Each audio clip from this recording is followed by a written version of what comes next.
What's up, family? It's me, your boy, your urban sports guru, and I've not forgotten about y'all. Sorry about last week, doing so much covering the fight. I didn't give you all my picks for last week, but I did not forget y'all this week. My picks for Week 14 in the National Football League coming to you right now. I'm not even going to keep y'all waiting. I'm give it to y'all right now. First game, Jets at Buffalo.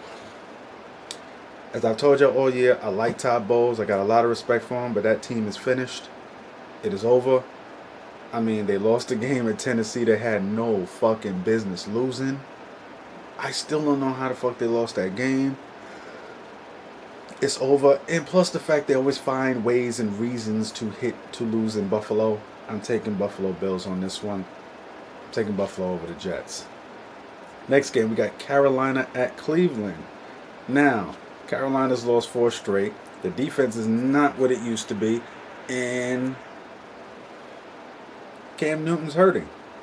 So much so that he came and threw the ball deep, which was his trademark. Not very accurate, but getting the ball downfield is what he does. And now he's not able to do that. The problem with with Carolina, as I've always said, Cam Newton is the Allen Iverson of the NFL. He does not share the football. Now they're finding little ways to get McCaffrey the ball instead of just handing it to him. Hand McCaffrey the ball. Yeah, you could dump it out to him out of the backfield, but guess what? When Cam's dropping back and he's still getting hit, and you wonder why he's injured now. Hand him the football. Y'all trying to monitor his carries thinking he's not going to be able to take it. No. Hand him the football. He is the best weapon you have on offense. Hand him the football and throw it to him. Make sure he touches it 30 fucking times. That's what they should be doing. Even though their defense is not what they used to be, they rely on their front four to do so much, and they're not dominating. That front four used to dominate with those 2 tackles. They used to dominate. Those linebackers, Kuechly, and they used to dominate. Dominate. They're not doing that this year. So because of that, I'm taking the Cleveland Browns. They're not playing against Houston's defense like last week. I'm taking the Cleveland Browns. Cleveland will win this football game. Baker Mayfield will once again look good again. Next game, we have Atlanta against Green Bay. Packers are quitting. They got their coach fired. A-Rod and company got their coach fired. And I expect because of that, Atlanta seems to have more to play for, just spirit-wise. Even though Dan Quinn may be on a hot seat, I said at the beginning of the year, this is going to be a proving year for him. Because of the way they lost that Super Bowl, this is going to be a proving year for him. And the defense has had a lot of injuries. I'll give him that. But I think they'll win this football game. But moving forward, I still have a question mark on what they're going to do with him. I have a question mark on that. Whether it's right, whether it's wrong, let me know in the comments. Baltimore versus KC. Some people are really feeling Baltimore, and I have to eat a little crow. Beginning of the season, I was not a believer in Baltimore because I knew this transition was going to happen. I expected the transition to happen next year, but it's happened this year, and Lamar Jackson, he's been able to engineer wins.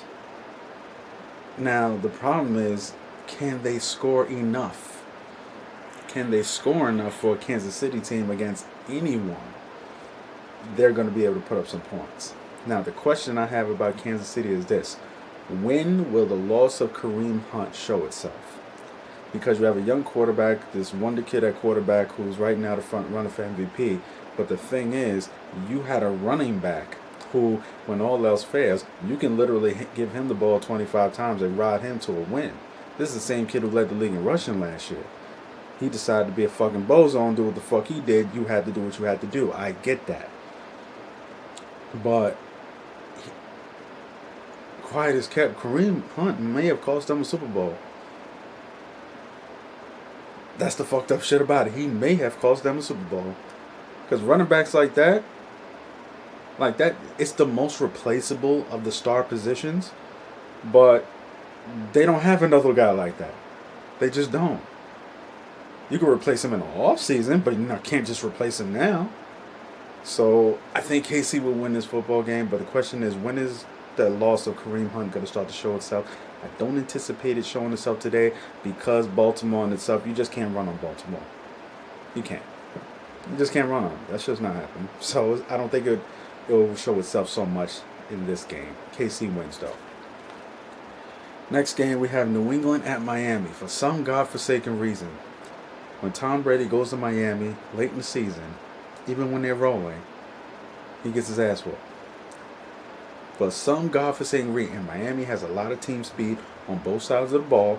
I understand Xavier Howard's not playing, but for some godforsaken reason, he gets his ass whooped. And the team speed defensively, they get to him, they put him on his ass, they constantly hit him. And I'm anticipating that kind of game today. I'm expecting a close game that Miami pulls out. Miami's kind of a 500 team, and the fact that they don't have an elite quarterback to bring them over an edge, or an elite coach to coach them over the edge, they have talent, they have a lot of team speed, and they'll get this win, trying to make up for the ass whooping they took in Foxborough earlier this season. Next game we have New Orleans and Tampa Bay. Now, New Orleans last week, I believe, were exposed by the Dallas Cowboys. And you fucking miserable Cowboys fans can't accept the compliment. Fuck you. But anyway, they've been exposed because New Orleans have such a dink and dunk passing game. They can't really challenge you down the field naturally. They have to out-scheme you to get down the field. Something Sean Payton does very, very well. Now, Dallas kind of exposed them because they played press like, yeah, you ain't running by nobody. And those linebackers covered so much ground, kicked a lot of ass around the line of scrimmage. The thing is, JPP for Tampa is having a great season. Who else on that defense is? Even Jerome McCoy. Who else? Who else? Tampa's defense as a whole is horrible. It's fucking horrible. They can't do to New Orleans what Dallas did to New Orleans. New Orleans wins this football game. Next game, we have my New York Football Giants against the Washington Redskins. Now, news just came out that Odell Beckham will not be playing. Not because Odell was playing, we're robbed of the matchup between him and Josh Norman. That is always, must-see TV. However, Washington came to the Meadowlands, MetLife, and they put a hurting on Eli. Sacked him, 8-10 times, some shit like that. And they ball controlled and AP their way to a win. But that was with Alex Smith. They now have Mark Sanchez. Eli will still beat Mark Sanchez. It'll be an ugly football game to watch. I'm telling you this right now. It's going to be an ugly football game to watch. No Odell, the Giants, but they still have more offensive weapons. Load up against AP. Stop him. BJ Hill. Pay attention. BJ Hill. Could be the next big defensive tackle in the making. Giants will win this football game. Next game we have Indianapolis against Houston. Indy has to redeem themselves from that being shut out. Like, they was just on such a roll, then they get shut out by Jacksonville. Jacksonville does have a great defense when they feel like playing defense. They didn't this past Thursday. But they have to redeem themselves. I think they'll redeem themselves and score some points. However, Houston's defense is very stout, and they're just on so much of a roll. They've won like 9 games in a row. Maybe they are due for a hiccup. I don't think it would happen in this game, however. If they're looking for playoff seeding, that seeding is going to be very, very important for them. Not just to get a home game because you won the division, which always seems to happen for them, but them to get a home game come the divisional round. Come the divisional round, have a home game. Because this is where they always shit the bed. They'll win at home because they win the division, but then they'll go on the road. You know what I'm saying? And wherever they end up going, they get their ass kicked. But if they get one of the first 2 seeds, however, guess what? They get that week off. That division game will be at home. Very important for them. Deshaun Watson, you got 2 great young quarterbacks. I'm going to give the edge to Houston in a good game again over the Colts and Andrew Luck. Next game we have Cincinnati against the Chargers. Cincinnati, they're basically packing in for the season. I mean, they're injured at quarterback. A.J. Green is injured. Marvin Lewis should be on the way out. They're a talented football team next year moving forward. But this year, packing in, keep saying San Diego, the Los Angeles Chargers, who I've said from the beginning are my Super Bowl pick for the AFC. I mean, they basically get a week after a good game against Pittsburgh. sharpen their tools and kick a little ass against Cincinnati. Next game we have Denver at San Francisco. Denver at San Francisco. Denver at San Francisco. I like Denver in this game, all because of their savior of their season, Philip Lindsay. He was the savior of the season. Yes, they lost Emmanuel Sanders, but Denver's not a bad football team. They're a pretty good football team. They're shit against the run defensively, but they still got great. They have 4 damn good bookends. From great to damn good bookends who can get after your quarterback. If they can get you in passing situations, your quarterback's a dead man. Case Keenum's playing well. They can run the football. Emmanuel Sanders is a big loss, but they'll squeak out an ugly football game and get the win. Next, last but all you fucking piece of shit Dallas Cowboy fans. Now, we had the Eagles talking shit this week. I can't remember the Eagles linebacker's name who said Dallas always chokes. Well, he's 100% right. That's what the fuck they do. But with that being said, the shit that's concerning me about the Eagles is I look at situational football. When I look at a couple of weeks ago against my Giants, they're going to try to run the football, and Saquon's just running through them because they couldn't tackle. And then when I look at them last week, 1st and 10, Mark Sanchez comes into the game because Colt McCoy gets hurt. 1st and 10 at the 10-yard line. Everybody knows they're not going to let Mark Sanchez throw the football. Everyone knows this. 1st and 10 on the 10-yard line, AP is getting the football. Everyone watching knows this. Everyone in the stadium knows this. And AP gets a 90-yard touchdown run, running completely so far away from them where he could have ran another 90 yards and they wouldn't caught him. How the fuck don't you know AP's getting the ball there? How the fuck don't you know that? Explain that shit to me. How the fuck don't you know? So with that being said, I have a lack of trust. This is the thing about when you could get to this point in the season. It was beautiful. You know football teams at their best, and you also know these football teams at their worst. I've seen Philly at their best, and I've seen Philly at their worst. At their best, they're eking out wins against bad football teams who gain wins they shouldn't have gotten. Or at their worst, they're laying an egg, completely laying an egg. And rankings-wise, numbers defensively, they say they're good, particularly against the run. There's always been a staple for them, especially since, in the Fletcher Cox era, one of the best in the game. But they're not dominating, and the problem is you're going against a team like Dallas, who Zeke's going to touch the football. They figured it out. There's some algebraic equation. Okay, you give the ball to Zeke, you might win a football game. It's not that fucking... They figured that shit out. But the question I have about the Dallas Cowboys, as much as they're rolling, their defense is playing great football right now. They found the formula to give Zeke the football, you'll win. What happens if a team gets up early on them? See, that's why Dallas was fucking up earlier this year. Teams get up early on them, and guess what? They forget Zeke's the best player on that team. They forget that shit. If Philly can get a lead, Carson Wentz isn't playing bad football. He's playing pretty well. If Philly can get a lead, they'll forget about Zeke. Cowboys should win. Should win. But I'm taking Philly just to be spiteful.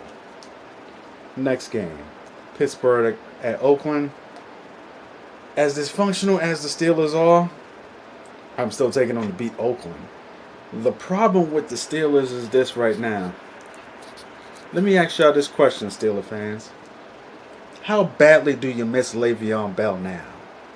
Answer me that shit. How fucking badly do you miss Le'Veon Bell now? You still think you don't need him? You still want James Conner instead of Le'Veon Bell? Is that what the fuck you want? How badly you miss him now? Because at this point in the season where they'll say, you know what, take the ball out of Ben's hands and give it to him 30 times and ride him into the sunset. This is what y'all always would do. And I told y'all, come this point in the season, come playoff time, this is when y'all going to miss him. Because y'all don't have him to ride like Seabiscuit no more.